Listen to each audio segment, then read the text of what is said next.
اللہم صلی علی سیدنا محمد و علی آل سیدنا محمد و بارک وسلم۔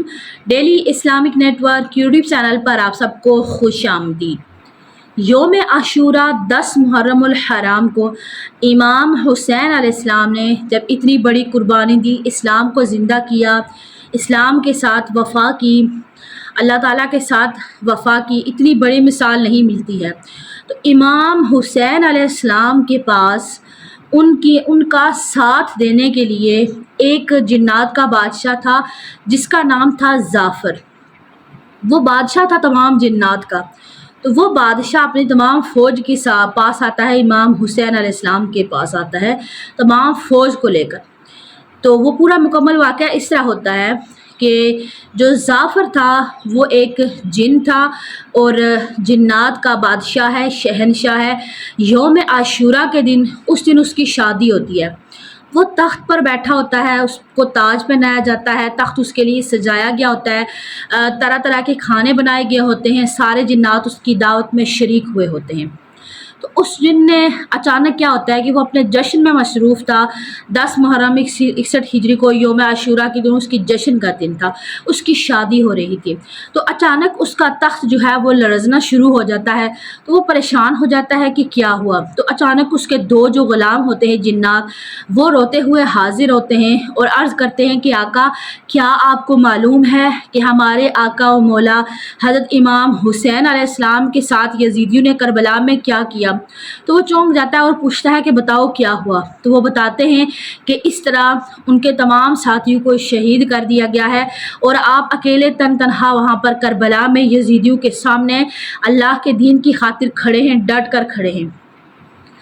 جب ظافر نے یہ بات سنی تو فوراً وہاں سے اٹھ کر اس نے اپنا ایک جو جنات کا دستہ تھا وہ تیار کر کے فوراً کربلا پہنچا۔ کربلا پہنچتا ہے تو وہاں پر آ کر ایسا منظر دیکھتا ہے کہ انسانی آنکھ نہیں دیکھتی۔ وہاں پر ملائکہ بھی ہیں، وہاں پر فرشتے ہیں، وہاں پر جنات ہیں، وہاں پر انبیاء ہیں چاروں طرف۔ تو اس کو تھوڑی سی جگہ ملتی ہے وہاں پر کھڑے ہونے کی۔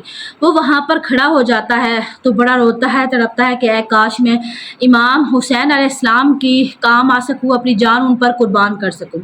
امام حسین علیہ السلام کو جب پتہ چل جاتا ہے کہ ظافر جن بھی آیا ہوا ہے، آپ اسے بلاتے ہیں کہ اے ظافر آؤ۔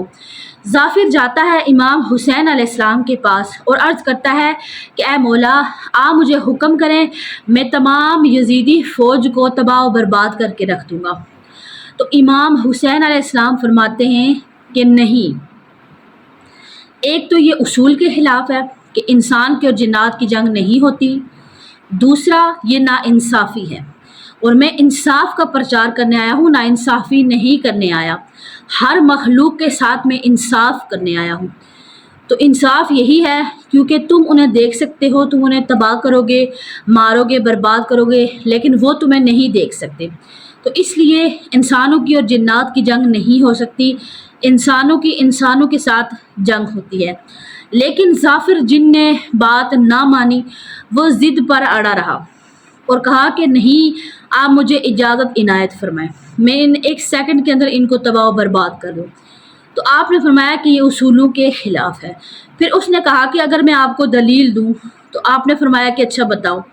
تو پھر اس نے کہا کہ جنگ بدر میں بھی تو اللہ تعالیٰ نے فرشتے مدد کے لیے بھیجے تھے، تب بھی انسانوں کی اور فرشتوں کی جنگ ہوئی تھی۔ حالانکہ فرشتے دیکھ سکتے ہیں، وہ نہیں دیکھ سکتے۔ 313 جو ہے وہ ہزاروں لاکھوں کی تعداد پر جو ہے وہ غالب آ گئے۔ ایک سپاہی اللہ کا ہزاروں کے برابر ہو گیا، وہ بھی تو ان کا جنگ ہوئی تھی۔ تو امام حسین علیہ السلام نے بڑا خوبصورت جواب دیا۔ آپ نے فرمایا کہ بے شک ایسا ہوا تھا، وہ اللہ کے حکم سے ہوا تھا، وہ اللہ نے بھیجے تھے کہ جا کر جنگ بدر میں 313 کی مدد کرو، وہ اللہ کا حکم آیا تھا۔ تو تم واپس چلے جاؤ، یہ جنگ ہے، یہ میں نے خود لڑنی ہے اور اللہ کے دین کی خاطر لڑنی ہے اور شہادت میرا مقدر ہے۔ وہاں سے وہ ظافر جن خاموش ہو کر چلا جاتا ہے، بڑا مایوس ہوتا ہے، بڑا تڑپتا ہے، بڑا پریشان ہوتا ہے کہ میں امام حسین علیہ السلام کے کام نہ آ سکا۔ جب واپس آتا ہے اپنے علاقے میں تو ماں پوچھتی ہے کہ ذرا بتاؤ کیا امام حسین کی مدد کی ہے؟ تو وہ کہتا ہے کہ نہیں، انہوں نے منع کیا مجھے۔ تو پھر ماں کہتی ہے کہ دوبارہ جاؤ، اب واپس مت آنا جب تک تم امام حسین علیہ السلام کی مدد کر کے نہ آؤ۔ وہ دوبارہ اپنا دستہ لے کر جاتا ہے میدان کربلا میں۔ دوبارہ جب جاتا ہے وہاں پر تو تب تک امام حسین علیہ السلام شہید ہو چکے ہوتے ہیں۔ امام حسین علیہ السلام کی جب اس نے دیکھا تو بڑا تڑپا اور امام حسین علیہ السلام کی صاحبزادی سکینہ کے پاس گیا اور جا کر کہتا ہے کہ میں نے بارہا امام حسین علیہ السلام سے عرض کیا کہ مجھے اجازت عنایت فرما دیں، میں ان کو نیست و نابود کر دوں، لیکن انہوں نے مجھے ہر بار منع کیا۔ تو اے بی بی سکینہ، آپ مجھے اے سیدہ، آپ مجھے اجازت عنایت فرمائیں کہ میں ان یزیدیوں کو تباہ و برباد کر کے رکھ دوں۔ تو بی بی سکینہ نے بڑا تاریخی جواب دیا۔ آپ نے فرمایا کہ نہیں، ہمارے بابا نے ہمیں صبر کی تلقین کی تھی اور ہمارے بابا نے ہمیں یہ حکم دیا تھا کہ ہمیشہ یزیدیوں کے سامنے ڈٹے رہنا اور ان کے سامنے کبھی بھی نہیں جھکنا، کیونکہ جھکنے کے لیے صرف اللہ تعالیٰ کی ذات ہے، سجدہ صرف اللہ کی ذات کو ہے اور حق جو ہے وہ صرف اللہ کا دین ہے، اس کے علاوہ کوئی نہیں، لہٰذا تم واپس چلے جاؤ۔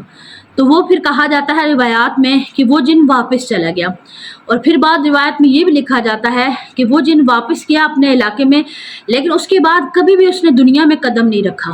اس نے کہا کہ مجھے اس دنیا کے لوگوں سے نفرت ہو گئی ہے کہ انہوں نے نواسہ رسول کو اتنی بے دردی سے شہید کیا، میں واپس اس دنیا میں کبھی بھی قدم نہیں رکھوں گا۔